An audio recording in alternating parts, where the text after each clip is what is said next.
है सक्रिय। एक्टिव का मतलब होता है सक्रिय। तो इस प्रकार का सेंटेंस जिसमें सब्जेक्ट एक्टिव हो, सक्रिय हो, उसे एक्टिव वॉइस का सेंटेंस कहते हैं। और जिसमें सब्जेक्ट एक्टिव नहीं हो अर्थात पैसिव हो, सब्जेक्ट क्या हो? पैसिव हो, नहीं हो, पैसिव हो नहीं, वैसा सेंटेंस पैसिव वॉइस का सेंटेंस कहा जाता है। पैसिव का अर्थ होता है निष्क्रिय। सब्जेक्ट जब निष्क्रिय हो जाए और ऑब्जेक्ट उसके बदले में सक्रिय हो जाए तो इस प्रकार के सेंटेंस को पैसिव वॉइस का सेंटेंस कहते हैं। आप लोग जानते हैं कि एक्टिव वॉइस को पैसिव वॉइस में बदलने के लिए सबसे पहले टेंस की जानकारी महत्वपूर्ण है। टेंस 3 प्रकार के होते हैं मेनली, और उसके फिर कितने होते हैं? 4 प्रकार के होते हैं। 4 प्रकार होते हैं, प्रेजेंट टेंस, पास्ट टेंस और फ्यूचर टेंस। अब इस प्रेजेंट टेंस के 4 भेद होते हैं, सिंपल प्रेजेंट टेंस या प्रेजेंट नॉन प्रोग्रेसिव टेंस या प्रेजेंट इंडेफिनिट टेंस। इसी प्रकार प्रेजेंट टेंस का जो दूसरा पार्ट होता है, दूसरा भाग होता है, वह होता है present continuous tense, present progressive tense या प्रेजेंट इम्परफेक्ट टेंस। इसी प्रकार जो इसका तीसरा पार्ट होता है उसको हम लोग बोलते हैं प्रेजेंट परफेक्ट टेंस, और जो चौथा पार्ट होता है उसको हम लोग बोलते हैं present perfect continuous tense. Tense की अधूरी जानकारी को रख करके हम एक्टिव वॉइस को पैसिव वॉइस में बदलने का जो कवायद है उसको पूरा नहीं कर सकते हैं। इसलिए अगर अच्छे से एक्टिव वॉइस को अगर पैसिव वॉइस में बदलने का प्रक्रिया पूरा करना है तो इसके लिए हमको टेंस की भी अच्छी जानकारी होना नितांत जरूरी है। इस प्रकार से हम टेंस को अगर समझ जाते हैं तो फिर टेंस वाइज हम एक्टिव वॉइस को पैसिव वॉइस में बदलने का कला सीखेंगे, जिसके लिए कुछ इंपॉर्टेंट रूल्स बनाए गए हैं। टेंस वाइज इंपॉर्टेंट रूल्स बनाए गए हैं। आइए हम चर्चा करते हैं सिंपल प्रेजेंट टेंस के सेंटेंस को एक्टिव वॉइस से पैसिव वॉइस में बदलने का जो रूल है उसको। देखिए यह सेंटेंस है आई रीड ए बुक। हम पहले ही बता चुके हैं कि आई रीड ए बुक में जो सेंटेंस का स्ट्रक्चर होगा या और भी जो एक्टिव वॉइस का सेंटेंस बनेगा उसमें स्ट्रक्चर होगा subject plus verb plus object.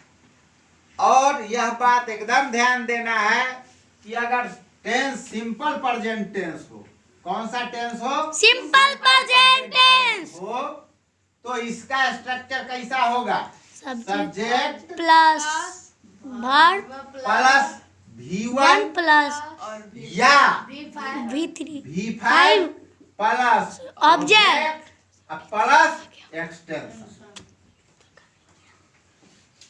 यह जो स्ट्रक्चर है वह एक्टिव वॉइस का स्ट्रक्चर। किसका स्ट्रक्चर है? एक्टिव वॉइस का। इसका स्ट्रक्चर है एक्टिव वॉइस का। आइए इससे संबंधित, इस स्ट्रक्चर से संबंधित हम लोग एक और सेंटेंस बनाते हैं। Ram reads a book. Newspaper. Ram reads A newspaper.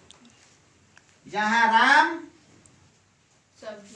Subject है, रीड्स वर्ब है और ए न्यूज़पेपर ऑब्जेक्ट।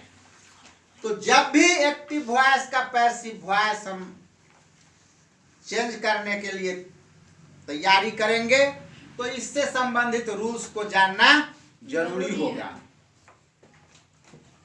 देखिए, एक्टिव वॉइस को जब हम पैसिव वॉइस में बदलते हैं तो सिंपल प्रेजेंट टेंस के लिए कुछ सर्टेन रूल्स हैं, कुछ सर्टेन रूल्स हैं। उस रूल्स को जानिए। पहला रूल्स है कि एक्टिव वॉइस का जो सब्जेक्ट होता है वह पैसिव का ऑब्जेक्ट हो जाता है, और जो पैसिव वॉइस का ऑब्जेक्ट होता है वो एक्टिव का सब्जेक्ट होता है। हालांकि इस रूल्स को जनरल रूल्स भी कहा जाता है, लेकिन सिंपल प्रेजेंट टेंस में भी इसका एप्लीकेशन होता है। दूसरा बात समझिए, अगर हम ऑब्जेक्ट को पैसिव वॉइस में सब्जेक्ट में बदल दिए हैं तो उस सब्जेक्ट के अनुसार वर्ब का नंबर और पर्सन होगा। ठीक है, उस सब्जेक्ट के अनुसार वर्ब का नंबर और पर्सन होगा, और उससे पहले इज एम आर जो हेल्पिंग वर्ब होगा वह सब्जेक्ट के नंबर पर्सन के अनुसार ही होगा। जो मेन वर्ब होगा वह V1 होगा या V5 होगा, उसको पैसिव में बदलते हुए V3 में चेंज कर देंगे।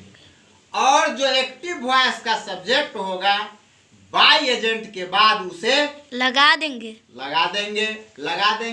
क्या लगा देंगे? उसको ऑब्जेक्टिव केस में बदल के लगाएंगे, सीधे नहीं लगाएंगे। आइए इस सेंटेंस को आई रीड ए बुक को पैसिव में बदल रहे हैं, जो नियम के सुसंगत है और आप लोगों को जो नियम बताए हैं उसी के अनुरूप है। पैसिव वॉइस में आई रीड ए बुक को किस तरह से हम बदल रहे हैं, हमने बताया है आपको कि एक्टिव वॉइस का जो ऑब्जेक्ट होता है वह पैसिव वॉइस का सब्जेक्ट होता है। तो ए बुक क्या हो गया यहाँ?